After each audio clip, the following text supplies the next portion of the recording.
Hello, viewers. I'm SB, and welcome back to I Was a Teenage Exocolonist, where today we have a couple of important goals. First things first, I kind of spaced on this during the last episode or two, but we'll sort of like reviewing the list of things I wanted to make sure I need to get done here. The Tange, the bio weapon thing, we got to solve that problem. And I don't we got to it last time by working in the lab a bunch, and I don't know for sure if that's the only way to access that plot line. I'm hoping that it'll be a thing where like our past life memories will allow us um to just cheat it a little bit, but we'll work in the lab one time and we'll get a memory. But yeah, it would be bad if we missed out on that while I was focusing on everything else. So I guess Tange wants to talk to us first thing. Okay, I mean, keeping the text on the screen is probably a decent idea there. Alright, you spot Tange headed behind the engineering wing. Yeah, she crawls up the access ladder. I remember what happened up here last time. I assume it's not going to be the same for us this time. She's feeling a little overwhelmed. Are you okay? Yeah, this was where we got Smoochy last time. Hey, do you want to talk about what's going on? I don't think so, she says. Maybe. Will you sit with me? You lie down beside Tange and watch the gentle revolution of the sky for a few minutes. You can feel the caginess seep out of Tange as you lie there in silence, until finally she speaks. Do you ever think about humanity? She asks slowly. Humans are such a glorious, beautiful, utterly self-destructive thing, she continues. They only ever create by destroying, and in turn they hasten their own demise. Tange finally looks at you, her hollow eye lighting up her cheekbones. She looks gaunt. It was the belief in human supremacy and unchecked innovation that doomed humankind on Earth. Does it seem like we're going down the same path here on Vertumna? Yes, the answer is yes, and I'm really worried about it, but I'm not allowed to say that for some reason, despite the fact that that seems like by far the most obvious answer to this question. I guess this is at least no. It's like the only one of these questions, the only one of the answers that acknowledges the problem, also tries to make it okay. Like, well, I believe we can do better here, no matter how many times I have to Groundhog Day it. Tange takes a deep breath and lets it all out. I think so too. I just don't know how. I don't know if any of us do. We're only human. Sometimes I wonder why we even sent humans to explore space. Given our track record, you would think perhaps an artificial intelligence would have been wiser. No ego to get in the way, no questions about ethics or morality. After all, we learned in Earth history that when human colonists traveled from Europe to the Americas, they nearly killed everyone who already lived there because they spread disease. Tange looks at her hands. I can't help but wonder if we're doing the right thing. Okay, she's like so obviously talking about this thing, right? It's not obvious necessarily to our character, but it's obvious to us, the audience, who already know about the plot line. The hatch to the library clangs open, and Tange jumps. There you are, Instance says, just her head and shoulders visible through the hatch. Have you finished recalibrating that strand sequencer yet? Tange scrambles to her feet and brushes off the seat of her pants. No, not yet, she says. I was waiting on the results from BH4316, and... Instance clicks her tongue against her teeth and raises a hand to interrupt Tange. They're ready, she says. I need that sequencer ready for the G4100 samples. Her eyes flick to you. If you're done, she adds icily. Yes, ma'am, Tange says, cowed, and slides into the hatch after Instance. As her head disappears past the roofline, you catch a fleeting hint of an expression on her face you can't name. Yeah, she's definitely already working on it, and we need to do something about this. Where are we at with you? 82.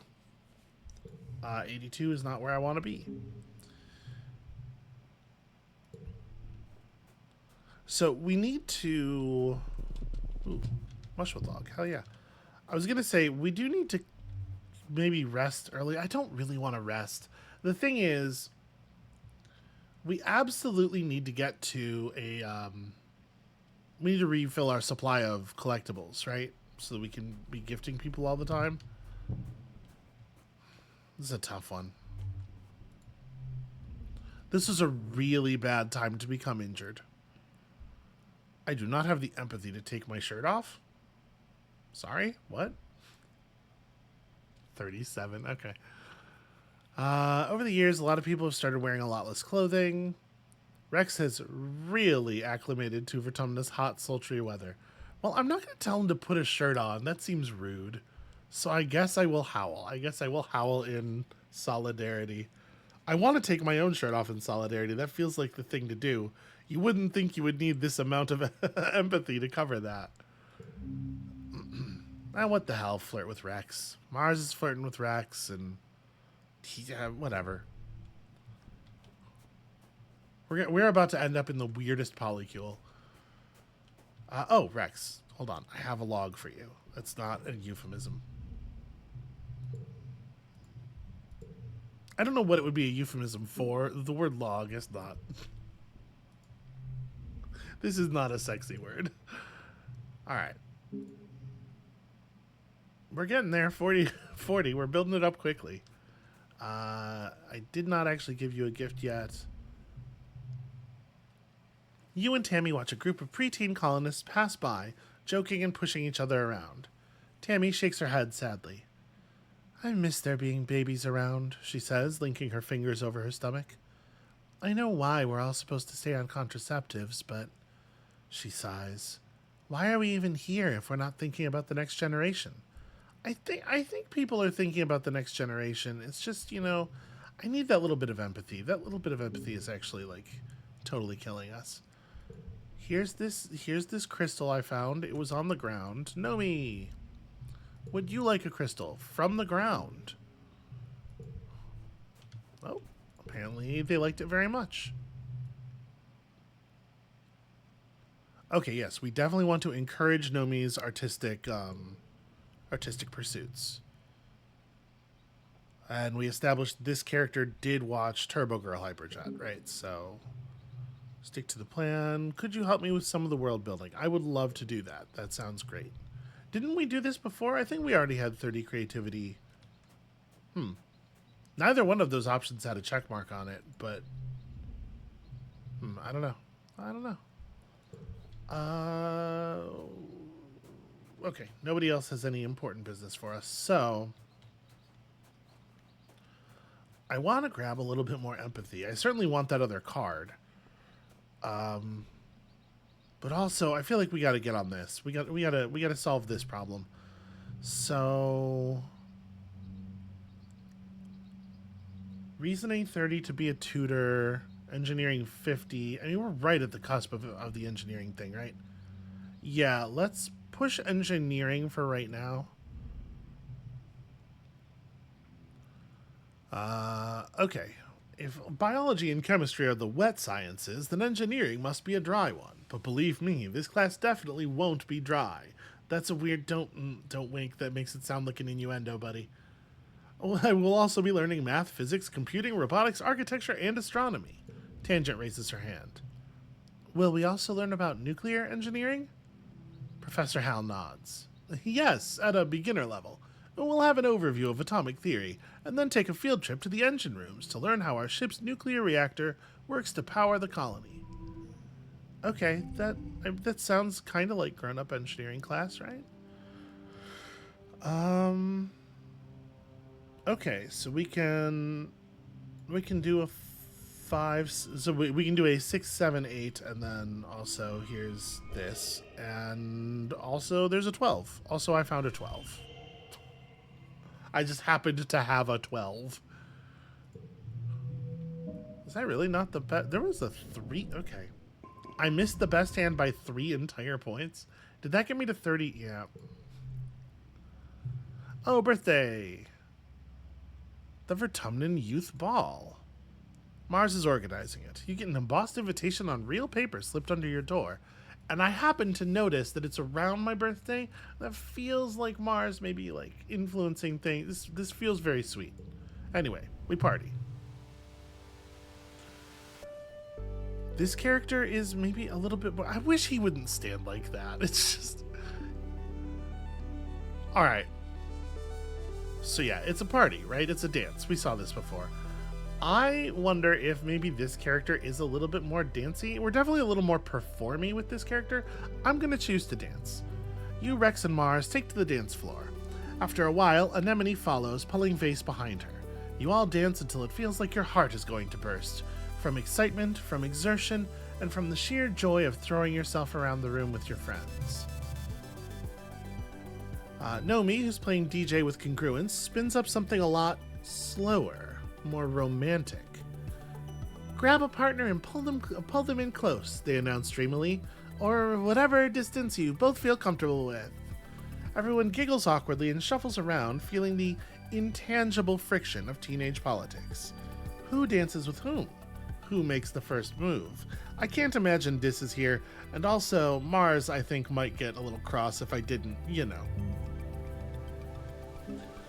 Mars strikes a pose as you approach, demanding with her body language that you take her hand and bow deeply before dancing with her. It feels a little silly, but Mars is something of a princess. She twirls you around the dance floor as if every inch of it is her domain, and you her courtier. It's exhilarating. You two are the talk of the dance floor for sure.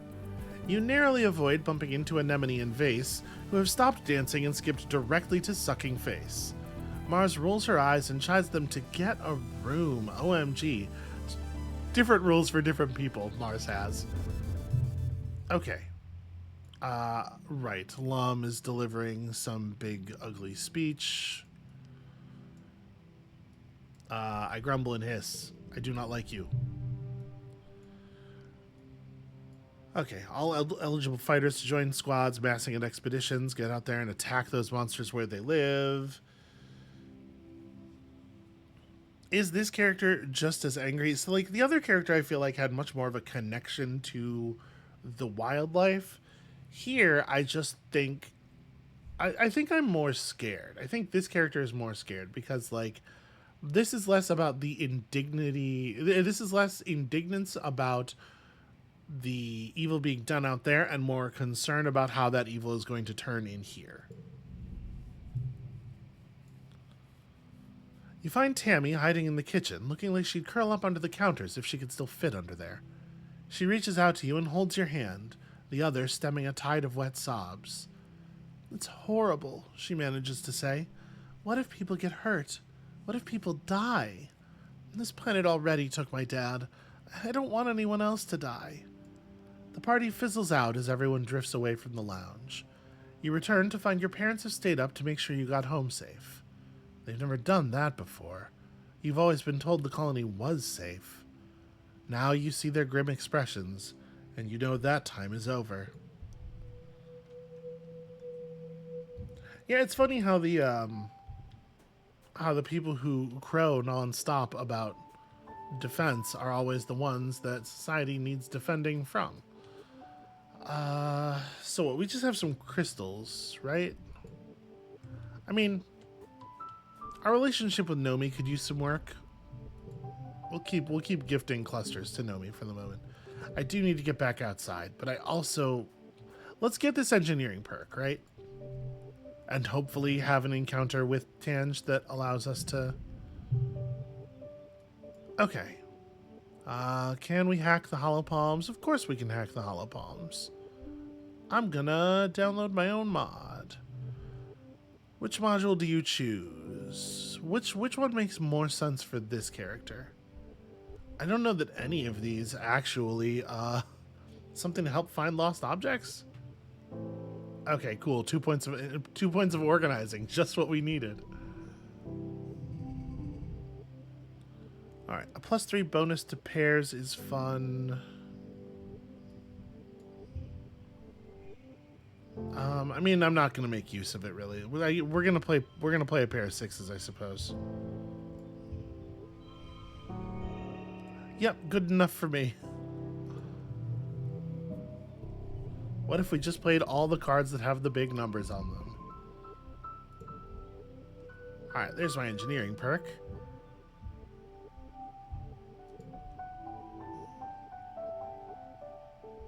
Okay, extra card draw. It's valuable.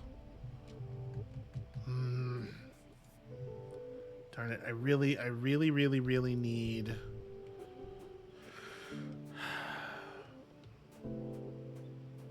We need to figure out how to deal with this. I do not remember how we dealt with this before. Should I just go rest?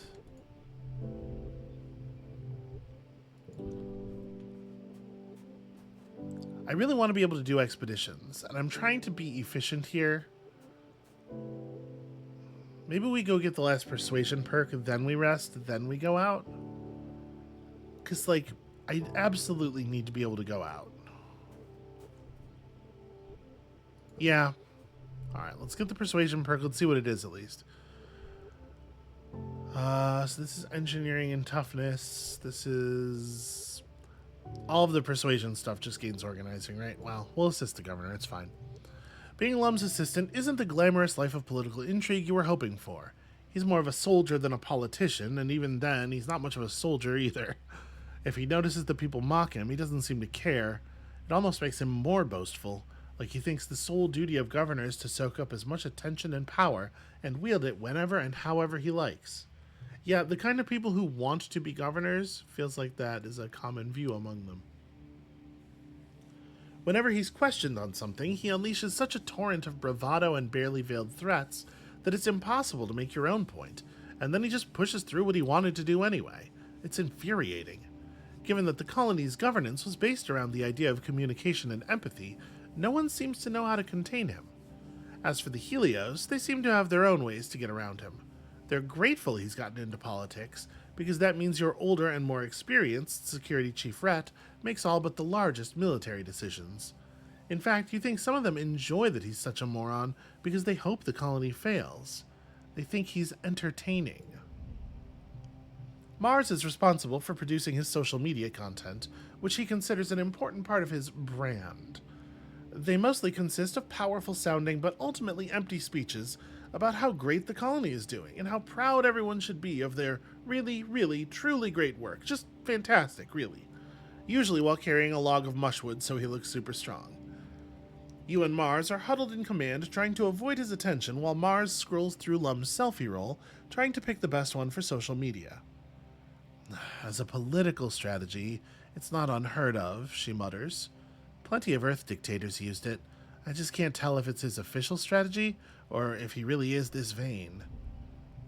You hear footsteps approaching, and Mars groans. Lum claps his hand on her shoulder and smiles broadly. There you are. I was thinking, in the next video, I think the colony is ready to see some of the footage from that counterattack I led against the enemy aliens. Oh, stars, you remember this. Lum plays the footage of the time he charged into battle and nearly got everyone killed with explosives. You cringe as you remember it wasn't your finest moment either. Also, I was badly wounded. You can't believe this is the footage he wants to hold up as proof of his bravery and vision. Yeah, this is great footage, Mars simpers. Just really great. It's actually perfect for Selwyn to practice working on her video editing skills. You shoot Mars a stinky look, but she just smiles. Lum agrees. With such great material, he's practically done your job for you. How are you going to spin this into a propaganda piece? Oh, I have a thought. We could convince him to try something else, but why would I not just try to make him look bad? I'm kind of curious, like, the fact that this one requires a relatively high level of a skill makes me think that it will be... makes me think that it will be a better outcome. That's just kind of like the way these things are generally organized. I'm going to do this because I'm really curious. And it's not like we need the points of organizing from doing an organizing challenge, right? You manage to convince Lum that the colony is still too traumatized from the attack that they won't have positive associations with Lum being involved, even if he does look like a hero. Lum begrudgingly agrees. I'm not sure why that increased colony defense, but I guess it's a good thing that it did. Okay, well, we can do this. It's really frustrating. There's no good way to rearrange these such that we could do a 10, 11, 12. But we can still just, like, play a bunch of high-value cards, right? Oh, what am I doing? Well, I guess this is giving us 4 points anyway. Yeah, but I could put this in the middle, and we could get... Wait, why is that not better? Because we lose 4 points from this, we gain 4 points from this, but it turned the flush up, right? Yeah, 3 and 1. Oh, because there are actually 2 cards with gems in the lineup, which means this was actually a 6. Yeah. Okay. Well, I'll just take that. That's fine. It's going to get us to where we're going anyway. All right. What is the perk? Is it cool? Because this is a perk we had not seen before. +1 to social increases. By the time you get this, it seems like it's probably not all that valuable. Do we go back to engineering to work on... You're surprised by Mars's soft hands covering your eyes. Salwyn, she croons, come with me. I have a surprise for you. Giggling, she leads you to your bedroom and removes her hands from your eyes. Still giggling, she gestures to a canvas-covered easel in the middle of your bedroom. Ta-da! A present? For me? Aw, Mars. She grabs the canvas and pulls it away from the easel with a dramatic flourish. In the painting, Mars is standing atop a mountain, raising her fist to the sky as lightning crashes around her. You're there as well, grasping a flag emblazoned with an image of the stratospheric as it whips heroically around you both. Mars runs her finger down the painting's elegant frame. It looks like real wood, not nanoprint. I commissioned this from Nomi, she says, like a genuine patron of the arts. It might be the first piece of fine art ever created on this boring rock. What do you think? Well, it's beautiful. It's extremely weird, and I like how weird it is. Thank you. Mars folds the canvas and sets it aside, then sits down on your bed. She bids you to come sit next to her and takes your hand in hers. I just wanted to do something to thank you for everything you've done for me. You're my best friend on this whole planet. You really get me. We're BFFFE, best friends for freaking ever. She leans in and gives you a kiss. And you're not bad looking either. Hey, I promise to keep you on your toes. I expect nothing less. The problem with people in power is that no one has the guts to stand up to them and tell them when they're wrong. You talk for hours about your lives and plans for the future. Then, as the yellow afternoon sun sets, the two of you step out to your balcony to watch the colony grounds. Mars pulls a glass bottle from where she's hidden it under your bed. It's no 1945 Chateau Mouton Rothschild, she says, uncapping the nano-printed bottle with a satisfying thump. But it'll do. You pour what's left in your canteen into a nearby potted plant, and Mars fills it with fermented mushroom wine. Cheers to us, she says, clinking the bottle with your canteen. Together, there's nothing we can't do. It feels like she is so close to declaring her intention to become governor, right? Doesn't it feel like we're just on the edge of it? It's so frustrating. Rex, what's up? He tackles me. Fucking, yeah, leap into his arms. Why not? You're ready yourself to launch into his embrace, catching a glimpse of Rex's delighted smile as he scoops you up in his strong arms. He lifts you off your feet and swings you around laughing. Okay, what's a good girl like you doing in a place like... He's very forward. I mean, he and Mars are, like, pretty smoochy, right? Like, what the heck? Give him a peck on the cheek. Rex's cheek is warm and soft, and you can feel the curl of his smile under your lips. He sets you down on your feet, cups your face in his hands, and presses a friendly kiss to your forehead. Nice to see you too, Salwyn, he says. You think you're starting to understand this strange Helio boy and his love of hugs. So, Rex asks, crossing his arms. Were you looking for me? What you need? Um, I just wanted to say hi. Got to get back to work, but if you want, you can come see what we're working on. Yeah, so he de-stresses you a little bit, which is cool. Not that I needed it.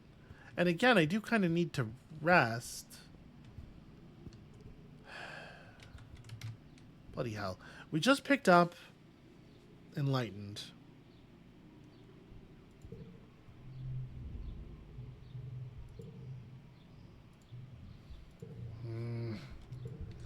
Every month that we don't have a pile of things to give away feels really bad. And we still have to figure out... Yeah, there's still so much work to do with Sim. I think we just have to rest, even though it kind of sucks. And then we'll go out to the ridge to try to take advantage of Enlightened. Yeah, taking the injury really, really, really screwed things up. Alright. There's no reason to keep this card. Okay, Nomi posted that story. I think we've seen this before, right? Yeah, talking manticores with relatable characters and a strong emotional story. With your help on some of the finer details, Nomi's written something that truly elevates the form. Cool. We received some kudos along with a message from Nomi. Here are your royalties. Thank you. Alright, so now we can go out, which we desperately needed to do. I feel like we've gained bond with our pets so many times, but for some reason we are still not getting the max level from them, and I don't know why. When is your birthday again? Early wet. Yeah, okay. Not that it, mechanically matters very much, but I'll just feel bad if I miss it.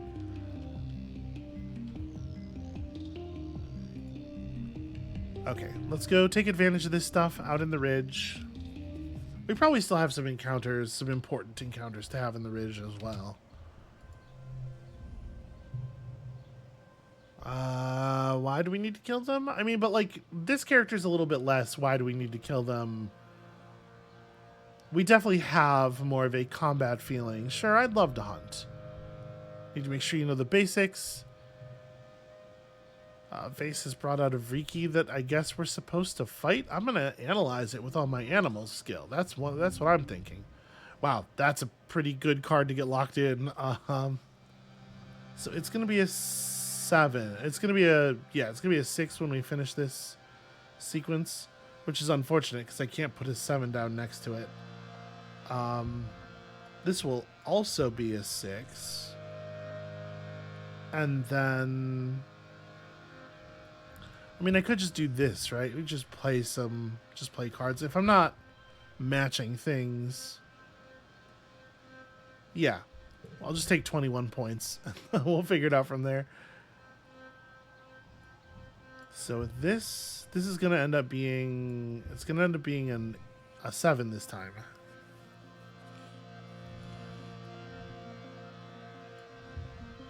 +2 for each gem on other cards. I can't really, like... This would leave us with 42 points. Yeah, we can do better than 13 playing other stuff here, but it's just like... Again, it's just a little awkward because there's no way really to build a straight with this thing here. It's a lot of value, but it's really hard to take advantage of it in the way that I would like to take advantage of it. So +2 for each gem on other cards. We could make that up to a 9 in theory.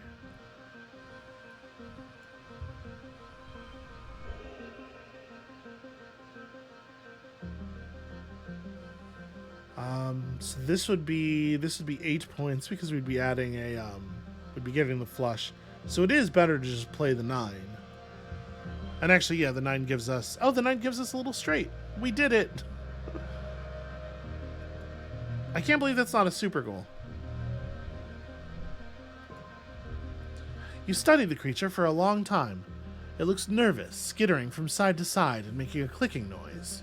You throw a stick at it, and it leaps up and grabs it in its mandibles. It angrily tears it in half, then glares at you. You think about your own pet, Squidcap 2. This one is larger and fungus-like, maybe even close to the end of the mobile part of their life cycle. You know that one day all Freakies must take root and become nurse trees for the next generation. You rattle off some other facts you've learned from playing with Squidcap 2, and Rhett nods. Okay, that's all it took. Apparently we didn't even need combat skill. Good, Rhett says. Let's see if you're as good at hunting these as you are at identifying them. Come join the hunting squad next month and we'll show you how, we'll see how you do in the swamps. Yeah, I do want to see the swamps. It is actually, like, it's 100% possible, too, that doing stuff in the swamps is necessary to figuring out a way to stop the attacks. Right? There could be more gardener underground facilities and stuff. Like, we missed something pretty significant last game. I am hoping that it will solve getting into it this game will solve all of our problems. We're going to ignore most of these because most of these are not actually valuable to us. We don't even actually know what the skill gains are for going into the swamps.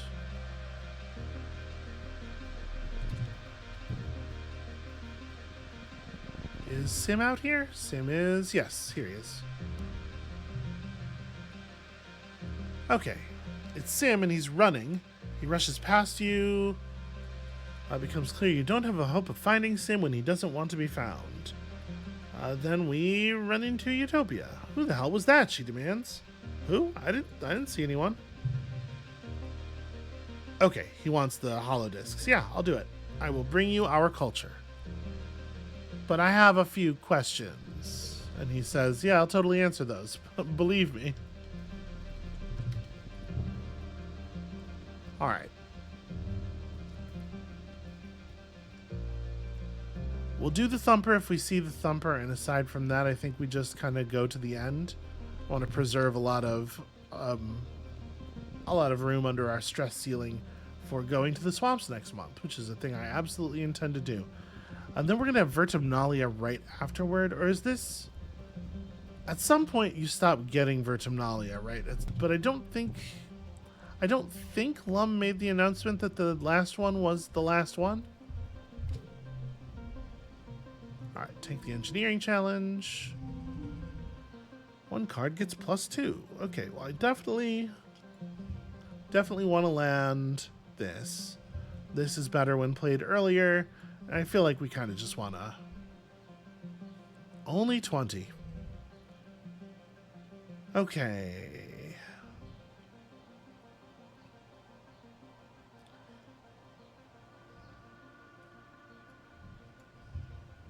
Well... We can maybe do like a... Yeah, gosh, this is awkward.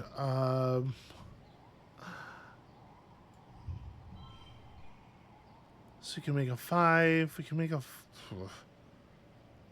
I can't really do anything with this except maintain this thing. I like the 8-9. I would like to feel like I could set up a 7-8-9. And Tammy's Care might be an important part of that. So maybe it's more like this. I mean, I want to put the 4s together. Yeah, this is better than getting the little extra flush. And then, okay, we pulled a value is wild, actually, so... We could do this a little bit differently. Okay, what if we put this at the end? Do we have something that's going to read as a 7? Because, like, we can play Asking an Adult earlier in the sequence, and this way we can group all the yellow cards together. But I guess we could play this here. So that's taking the place of the 9.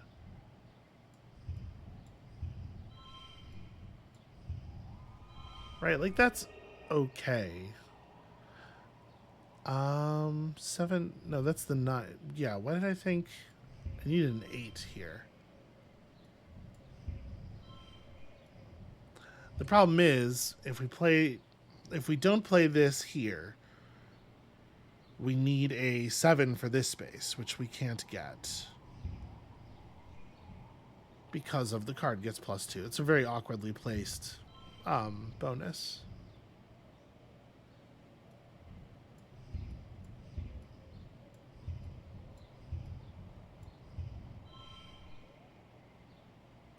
Yeah, all right, whatever. Just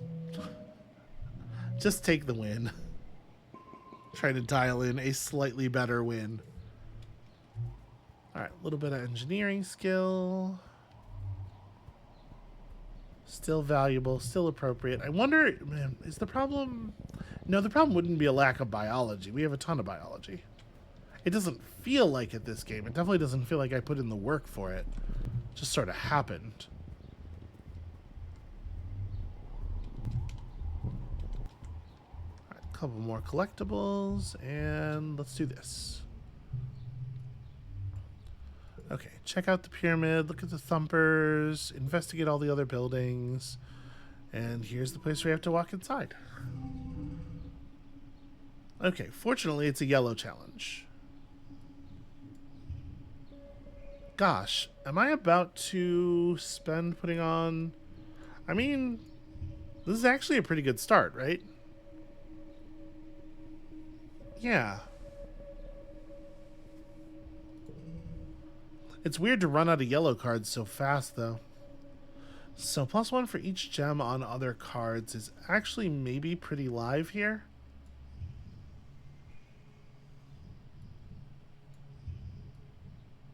Because, like, if we go... And then, I don't know, play this 4... We can cut this down to a 47 for the final round. I don't think... 47's pretty harsh. I don't know. I don't feel like we've got it. We can certainly make a 6, 7, 8 happen. And then... You know... Right, that's actually going to screw up my numbers because these are only getting what they're getting because of that. So to avoid screwing up our straight, you like this, and then we can push through for 35 stress. That's pretty harsh. That's a lot of stress.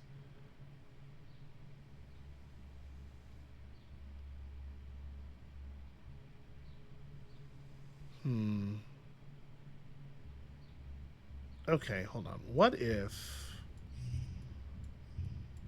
we build our 6, 7, 8 over here? That's a little bit better, right? Without changing very much fundamentally. I'll take this. I'll take this push through.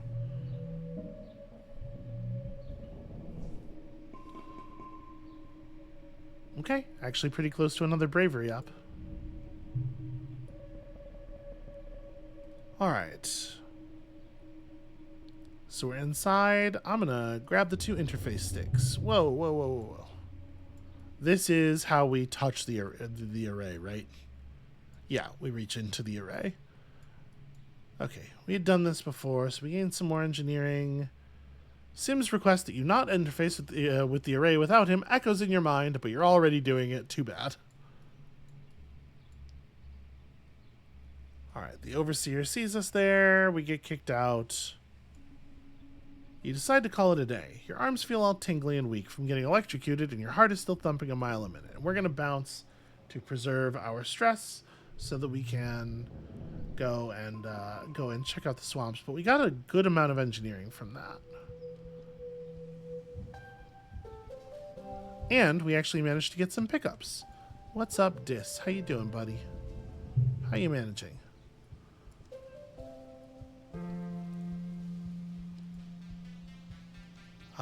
Yes. Dis was going to... The hunters won't be back to check the traps. I have to put it out of its misery. Yeah, I agree with you. I'm going to let Dis do it this time, I think. Yep. Okay, and then nothing else about that encounter changes.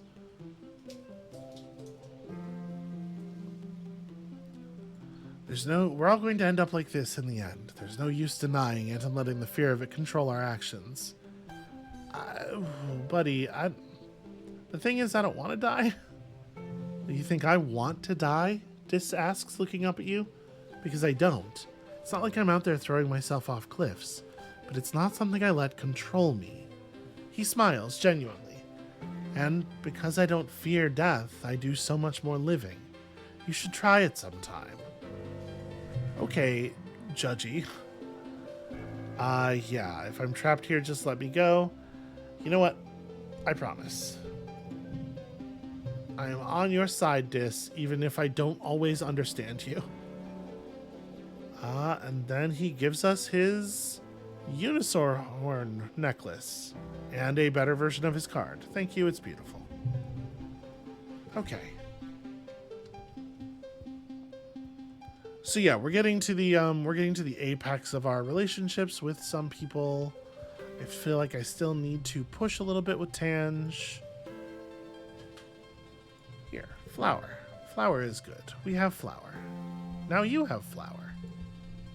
Great work, everyone. Especially me. Still trying to be friendly with Tammy, doing kind of a bad job of it. Yes, it's your birthday. That's why I did this. I remember. Definitely knew that. All right. I have not been doing a good job of keeping up with her. Tammy looks worried. She's hugging herself and pacing around. Every now and then her attention turns sharply toward the east wall. Are you okay? She's relieved to see you. There's something out there, she says in a quiet voice. Lots of somethings outside the walls. I think they're far away, but I can hear them. Well, what do they sound like? It's like she struggles to describe the sound. Squeaking, super high-pitched, really long sounds, like metal or like a broken Robovac scraping along the floor. Only there are hundreds of them. You shudder at the thought.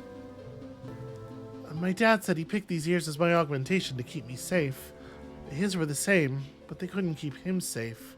I'm scared. I hate my stupid ears. She bats at them with her fists, tears springing to her eyes. And it's like learned Tammy augment, but we've known what Tammy's augment that was the entire game, and also it's really visually obvious. I mean, I think you're lucky to have such cool ears. I worked hard for my 100 points of perception.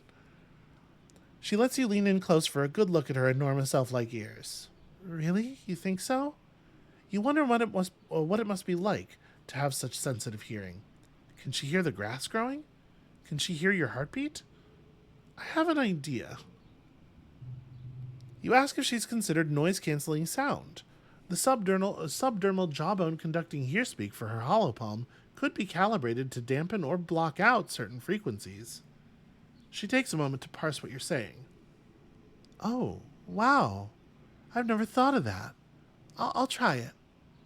I wonder if I'll still feel like me without my special hearing. Yeah, they're neat. It's weird that like these three things that we were just given the choice of were answers to this earlier question. And us suggesting the jawbone thing didn't interrupt the flow of that in any way. It's very strange. You tell her that with her amazing hearing, she could be a great garrison lookout, or a musician, or a spy. She looks at you dubiously. I don't think I want to be any of those things, but thank you, she smiles. You're a good friend, Solwyn. Well, I try. She apologizes for crying, even though you've seen it many times. Tammy is such a caring girl. It's unfair she has to suffer from her sensitive hearing, but so sweet that she doesn't want to be a burden. She gives you a big warm hug and says she's going to head inside soon because it's nice and quiet in there. You leave her rubbing one of her ears thoughtfully. I don't know if I think this is a better card. It was 4+1, right? So like this is a greater value in total, but I think it's actually going to be harder to pull straights off of this, and literally impossible to pull pairs. So seems kind of not awesome, actually. Nem, there's no way we're gonna get very close by the end of the game, but would you like this strange device? Sure. Sure, whatever. Rex, I really wish I had a mushwood log, but what I do have is a hug. Hold on, I can help you build something because my engineering skill got slightly better. Hell yeah. You help Rex bring the holo projector back to life, then help him make an outdoor theater for it, complete with overhead lights and comfortable places to pile up your bedding. Yep, we did this one before. Okay, cool. I really would love to give him a mushwood log. I wish we had one. Maybe we need to go outside to the nearby area just to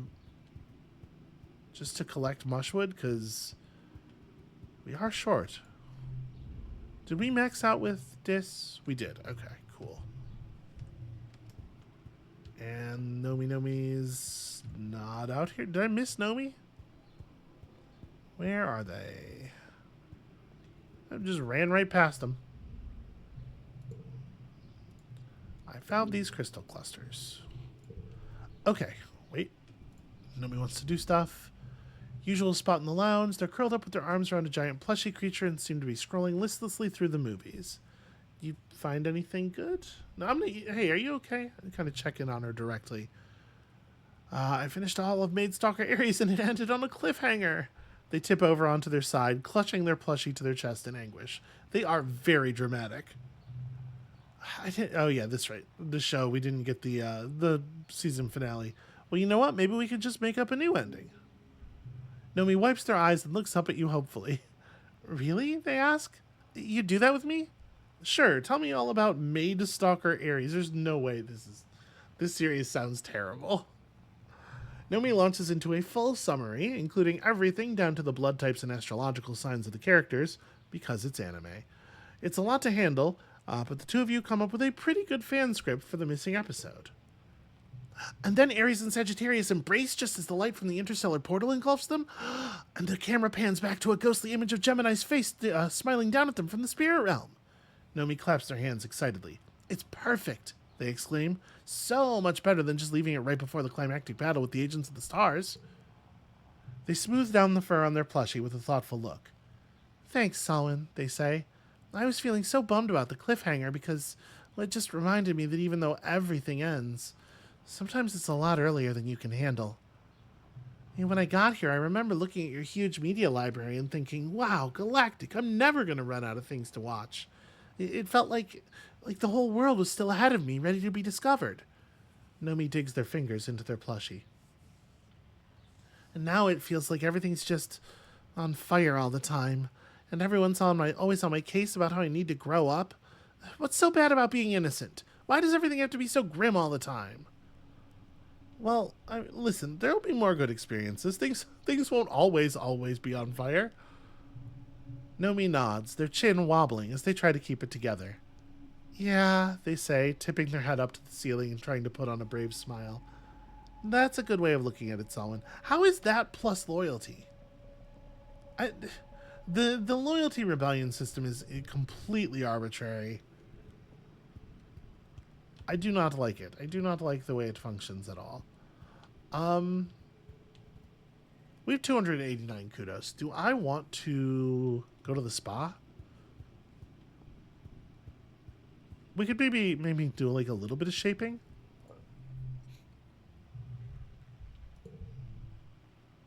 So what would I dump? Certainly just like blank 2, right? We have other 2s that are like sometimes interesting.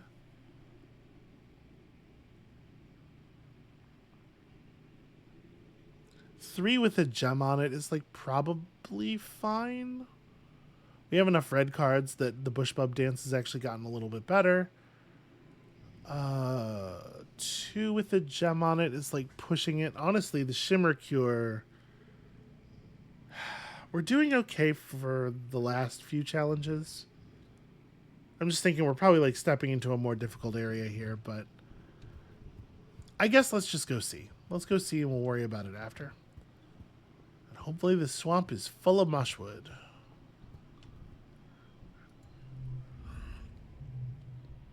So what do you get here? Animals in combat. And friendship with Vase. Oh, good. Well, these are both still valuable skills, actually. That's nice. A little bit of a bummer that there's nothing like blue or yellow on it, but... You look down at the drone rifle in your hands. This is the big leagues. Finally, you're going to get out there and take the fight to the enemy. No, I'm not buying into this crap. Hold on. Now, no messing around out there, Security Chief Rhett says. These animals are dangerous. They want to kill you, probably as much as you want to kill them. Your job is to get to them first. Utopia sighs. And by no messing around, he means don't you go taking risks, she says. As head of expeditions, she's technically in charge of you in the field, though Rhett's the one who molded you for this.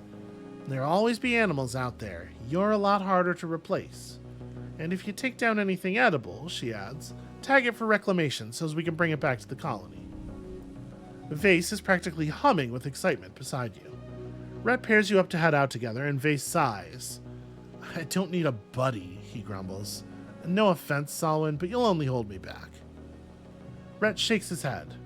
You two are a good match, he insists. I want you to watch each other's backs out there. Stay within transceiver range of each other at all times. You might not always be able to reach the colony or Utopia, but you'll have each other. Never engage the enemy alone. Yeah, I don't need Vase. The feeling's mutual. I know it is, you just said that. Rhett claps you both on the shoulder and leans in, his voice going dangerously low. If either of you ever comes back alone, I will personally kick your asses all the way back through the wormhole. Team up or stay home. Fine? Rhett takes off out on his glider and Vase turns to you. You better keep up with me, he sneers. We might be stuck together, but that doesn't mean I need your help. I'm gonna get all the kills and all the kudos, so just let me do all the work and stay out of my way.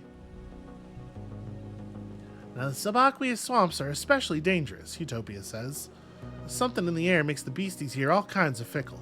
Could be the storms, but normally docile creatures are a mite more aggressive. She bites her lip. And to be perfectly straight with you, there's some darn scary things out there in the swamps. I don't much love that we're sending you kids out into a literal war zone, Utopia says. I've been to the swamps before all this war business, and it's a beautiful place even if it is real spooky. Hurts my heart to see soldiers tromping all over it. She summons up a smile. But I know teenagers can be just as capable as adults when it comes to surveying and hunting. You got faster reflexes and stronger stamina than a lot of these old codgers. Just try not to take stupid risks out there, okay? Promise, your honorary auntie? Vase scoffs. You're not my aunt, he mutters, and I don't need a coward telling me what I'm capable of. That was so much text. I feel like a lot of it was kind of just repeating the same idea over and over again. Also, did you know Vase sucks? They just really want to make that super clear. First of all, Mushwood Log, huzzah! We probably ought to collect everything before we go taking on any encounters, right? I apologize if that's going to mean we spend a lot of time running back and forth here, but it really is probably for the best.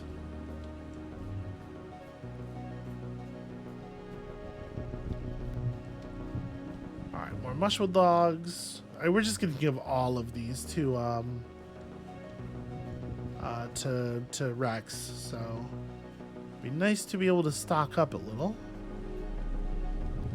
One assumes we'll probably run into Sim out here too, right? Okay, that's a faceless. And probably not a chill one like we saw before.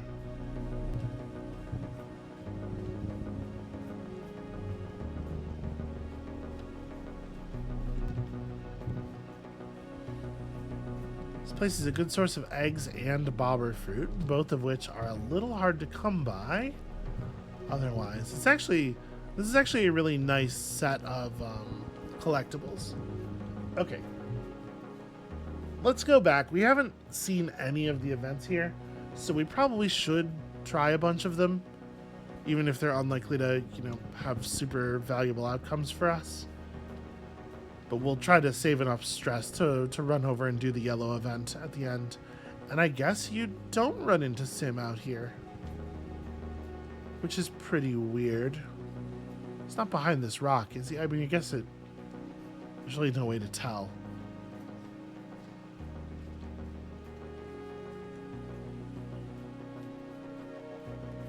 Alright, so back to the beginning. Let's meet those Unisaurs.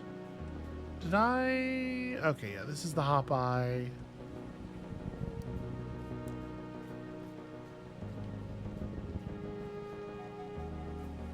So we went up there. I'm just making sure we actually saw everything. Okay. Yeah, there's no other paths here. Yeah, let's do these Unisaur events. It's interesting that this one's like up on this little platform by itself. You and Vase have been tracking a Unisaur, a young one, not yet adept at hiding its tracks. When you corner it, it seems confused. It blinks at you curiously. But when Vase moves his hand to his gun, it opens its horrible maw and roars at you, the horrible furnace of its empty belly visible as its face peels back. Suddenly, Dis is there between you and the Unisaur. Not this one, he says. Get out of my way, Vase growls, or things are going to get ugly. Well, I mean, you know which side we're taking here. I can't pull Vase away from the conflict. I'd like to see you try, you dick-brained posable action figure, Dis retorts, raising his fist like he's ready to fight Vase, drone rifle and all. Well, obviously I'm jumping between them. What are you doing? Vase exclaims. You're supposed to be my partner. Why are you protecting this stupid animal? It's not stupid, Dis retorts. It's supposed to live here, not us. You can't kill it just for doing what it's supposed to do. He shoos the Unisaur back into the forest, then runs off himself in a different direction. Yeah, Vase is gonna hate me. Vase tracks Dis with his rifle, but you grab his arm to stop him from doing something very stupid. I'm telling you, I know what Rhett said, but like, if Vase just happened to die out here, shit happens to people all the time. A Unisaur has been following you and Vase from a distance. You see it now and then out of the corner of your eye. It doesn't seem aggressive and looks recently fed, so it isn't hunting you for food. This is pretty unusual behavior for such a normally skittish creature. Well, I'm going to try to make friends with it, and hopefully Vase isn't going to ruin this. It doesn't act like a wild animal at all, more like an algorithm. It's not interested in your food, your soft cooing, nothing you can offer. It's unnerving and strange. How am I mapping this behavior to my mental idea of an algorithm? It continues to back off and keep a precise distance between you and Vase. When it sees you paying attention, it backs off further, then comes back to observe you. That's it, Vase says, shouldering his rifle. I've had enough of this. The presence of danger seems to unlock some new subroutine in this Unisaur's instincts, and it charges you. Man, I don't want to fight it. I want to fight Vase. Well...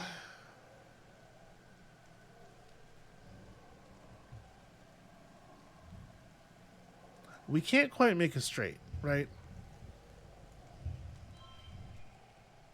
Like, we can +1 that card, but that just gets us 6, 8, 9.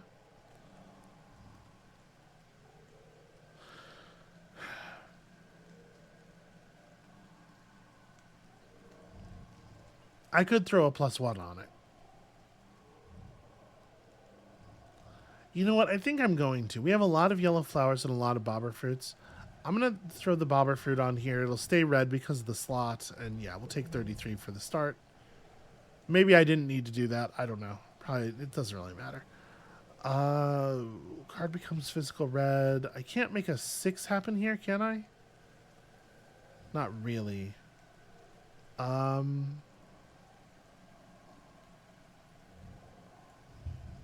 guess I can make this a 4. We can get a pair going.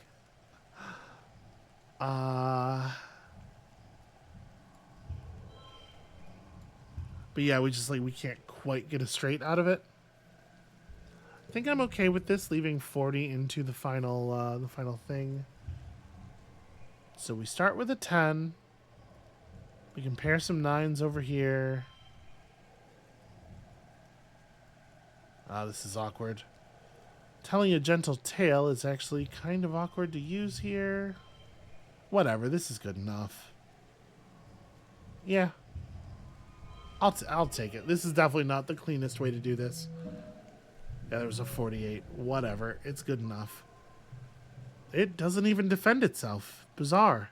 You and Vase kill it, and it dies just like any other perfectly ordinary Unisaur. Too bad their meat is toxic to humans. An hour later, you notice a muck walker watching you from the water. It dives back under when you point it out to Vase, and a few minutes later it's back again. Ugh, I'm sick of being spied on, Vase exclaims. He stomps over to the swamp edge, splashing up mud and brackish water. You think back to the monitoring station you found in the ridges with Dis, where you saw through a creature's eyes. Vase might be more right than he knows.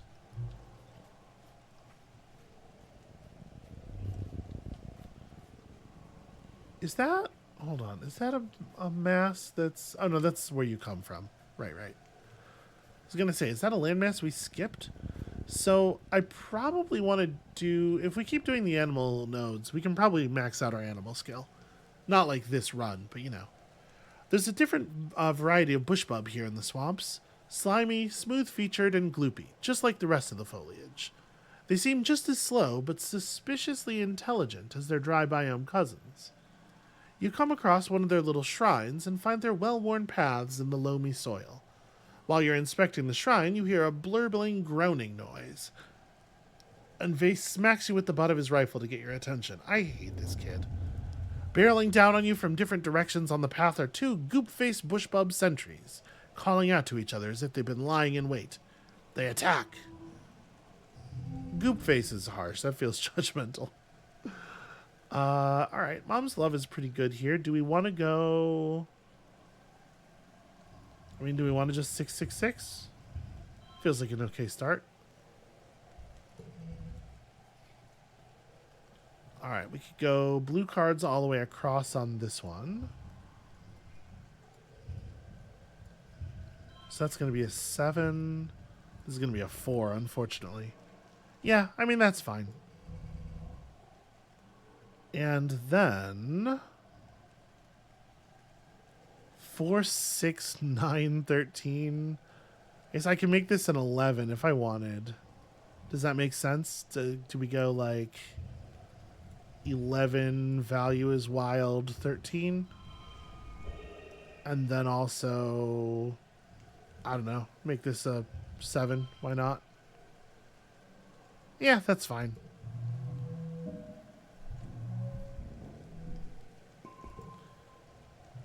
You kill one and the other runs off. Well, sort of. You've never seen an animal move quite like this, like an ambulatory sack of oatmeal. That creates +1 colony defense. I guess that was a creature that would have attacked the colony. Let's analyze this corpse. What are we looking at here? Vase sighs as you kneel down to take a closer look at the goopy bushbub. This must be some species of bushbub that doesn't appear in your Hollow Palms bestiary. Its rock-like skin is much thinner and slimy, and its branches don't look like they've ever had leaves on them. You cut it open, and its organs just don't make sense. They're just jumbled in there willy-nilly. You can't even figure out how this creature would digest food. Maybe it's a genetic abomination, but I mean, there were 2 of them. So maybe the creatures that are attacking us during Glow aren't even real wildlife. They're not like the normal wildlife. They're creatures that are being mixed up in the vats in a hurry just to create a large enough population to be threatening. And so they're not like quite right. Utopia told you that usually docile creatures are aggressive here in the swamp, but you didn't expect to run into a pack of murderous Hopeye. They're charging straight toward you down the path, their powerful claws drumming against the ground and making enough noise for an animal 5 times their size.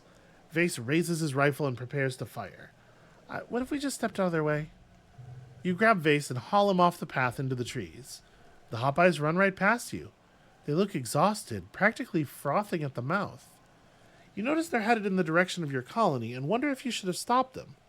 But it's a long way, and at the pace they're going, surely they'll hop themselves to death before they arrive, and also they're Hopeyes. It's not like they're in danger. Alright, one more event. Was there another one that had an animal attached to it?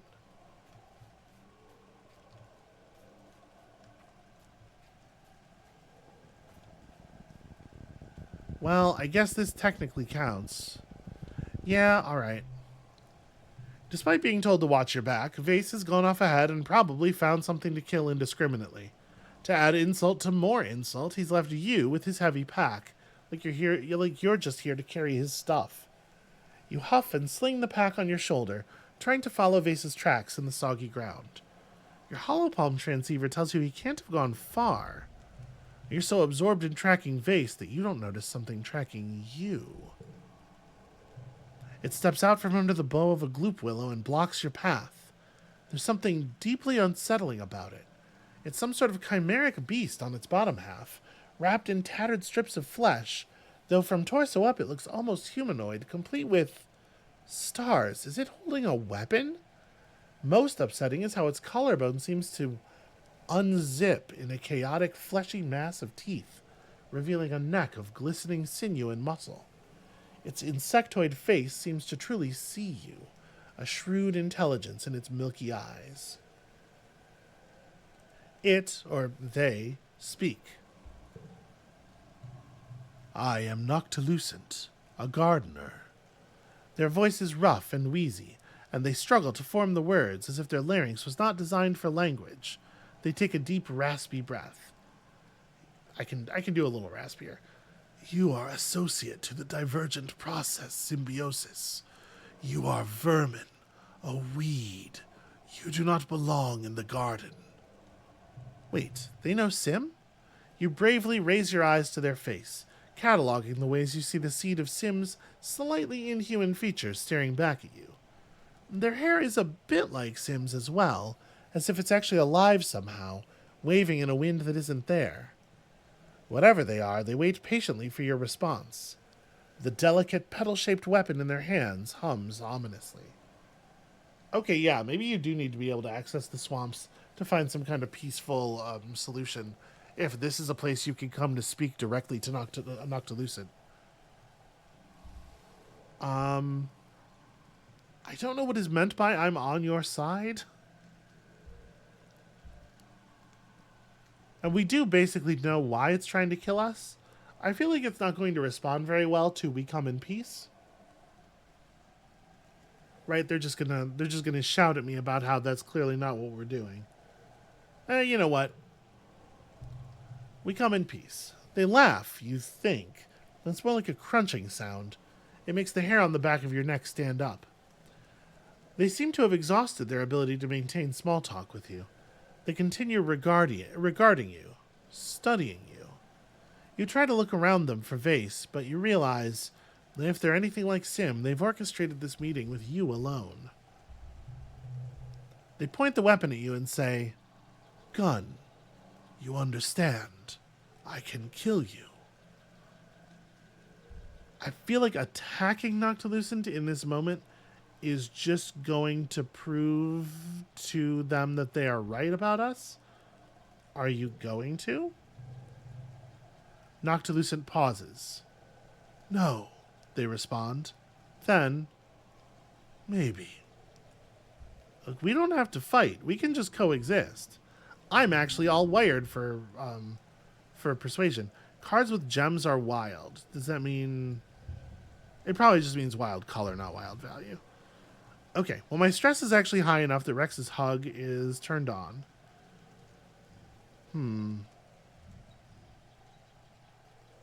Oh, yeah, because this is an ordinarily red card. What do we want to do here? So this is a 7. We could go like... Nope, that's going to be an 8. That's a shame. That's very close to being an extremely good starting hand. We had to hit 110 here, and we do not have a lot of stress to play with. We could use fixing rundown tech to get the hand we're looking for.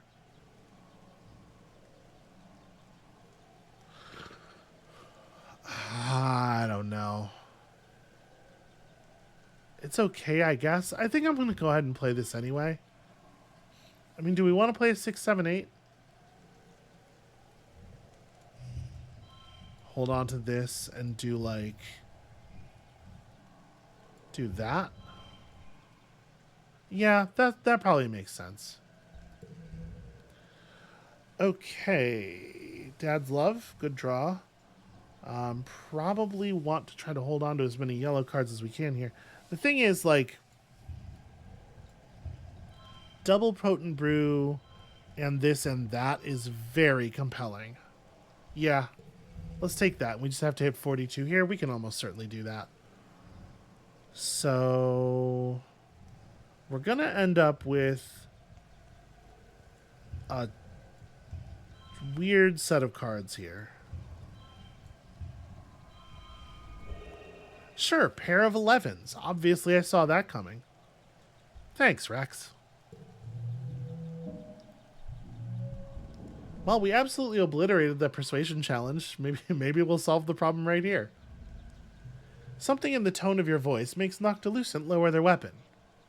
How? They ask. Invasive species do not coexist with native ones. You counter their questions with some of your own, just trying to keep them talking while you gain some control over the situation. They share that they've been watching the colony since you landed. Like any gardeners, at first they tried simply encouraging you to leave, and when that didn't work, they escalated to outright trying to kill you. The single organism is fragile, Noctilucent rasps.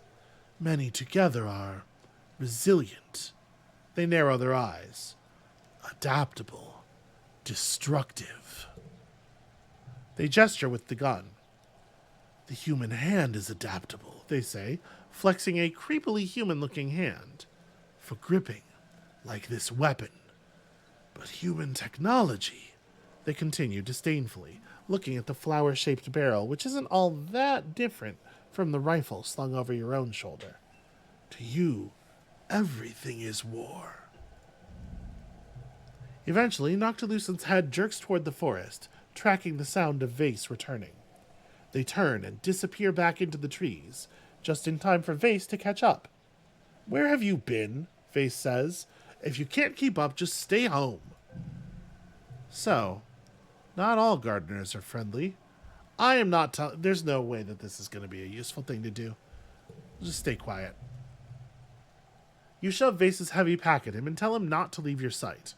Aw, are you scared? He teases. He has no idea what's out there. Wait, no, don't send me. Why would that... Why would that send me back? There was the yellow... that's really annoying. Alright, one thing I do want to do before... We're going to end the episode here, obviously. But one thing I do want to do first is... Wait, is this not how you do it? How do we get the data disk for... Do we have to actually work in the... I thought it was just an option on the thing. Is it in... Oh, you know what? It might be in it might be in the living quarters. No, maybe not. Okay, I will go and review the text, I suppose. Figure out where it is I'm supposed to download that cultural data from. Maybe it's just in here? Oh, okay, it's just in here. Never mind. We're good. Sim asks you for data on human culture. You need to find a physical storage unit. I'm great at stealing stuff. Should be no problem.